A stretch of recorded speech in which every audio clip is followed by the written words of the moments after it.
Hello बच्चों, आज हम लोग इस भाग में कक्षा 8 के हिंदी फर्स्ट के चैप्टर नंबर 6 अकबरी लोटा का अध्ययन करेंगे। इसमें पहले भाग में हम लोग पढ़ चुके हैं कि कई बार जीवन में ऐसे हंसी के अवसर आ जाते हैं जिन्हें याद करके चेहरे पर मुस्कुराहट आ जाती है। यह कहानी भी सीधे साधे झाऊलाल और पंडित बिलवासी जी की है। बिलवासी जी अपने मित्र झाऊलाल की मदद करने के लिए एक अंग्रेज को एक बेढंगा सा लोटा ऐतिहासिक बताकर बेच देते हैं और मुसीबत में फंसे अपने मित्र की मदद करते हैं। कहानी हास्य व्यंग्य शैली में प्रस्तुत की गई है।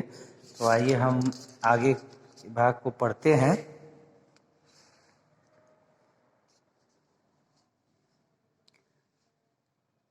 इसी उधेड़ बुन में पड़े लाला झाऊलाल छत पर टहल रहे थे, यानी पैसे के लिए उन्होंने किससे मदद मांगी थी और किससे जो है पंडित बिलवासी मिस्र से उन्होंने मदद मांगी थी, कुछ पैसे मांगे थे और उन्हीं का इंतजार कर रहे थे। और मन में ये कहीं न कहीं संशय भी बना हुआ था कि बिलवासी जी को आज आना है, आएंगे नहीं आएंगे, यदि न आए तो, या कहीं रुपए का प्रबंध न हो पाया तो।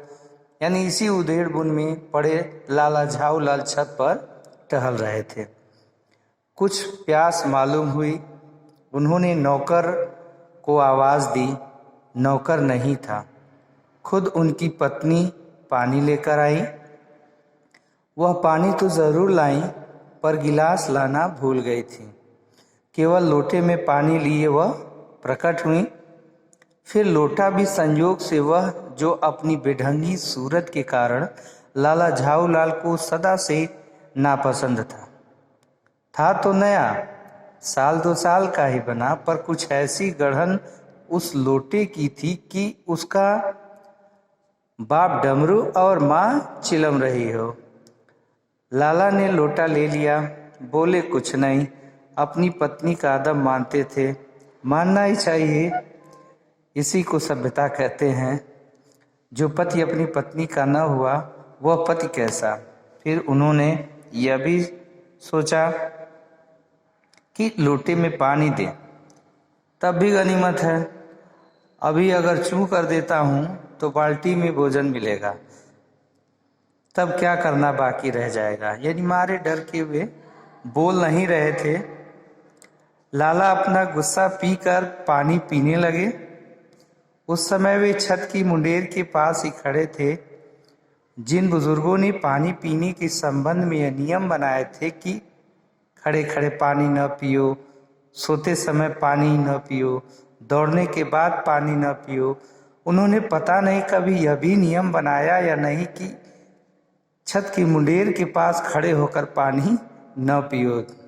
देखिए हास्यपूर्ण है ये। जान पड़ता है कि इस महत्वपूर्ण विषय पर उन लोगों ने कुछ नहीं कहा है। लाला झाऊलाल मुश्किल से 2-1 घूंट पी पाए होंगे कि न जाने कैसे उनका हाथ हिल उठा और लोटा छूट गया। लोटे ने दाएं देखा न बाएं, वह नीचे गली की ओर चल पड़ा। अपनी वेग में उल्का को लजाता हुआ वह आंखों से ओझल हो गया।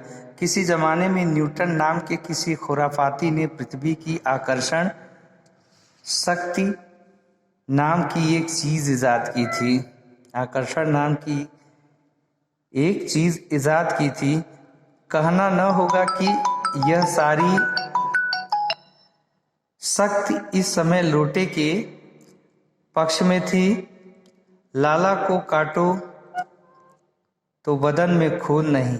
ऐसी चलती हुई गली में ऊंचे तिमंजले से भरे हुए लोटे का गिरना हंसी खेल नहीं। यह लोटा न जाने किस अनाधिकारी के झोपड़े पर काशीवास का संदेश लेकर पहुंचेगा। कुछ हुआ भी ऐसा ही। गली में जोर का हल्ला उठा। लाला झाऊलाल जब तक दौड़कर नीचे उतरे तब तक एक भारी भीड़ उनके आंगन में घुस आई। लाला झाऊलाल ने देखा कि इस भीड़ में प्रधान पात्र एक अंग्रेज है। चलिए आगे की कहानी हम इसके अगले भाग में पढ़ेंगे।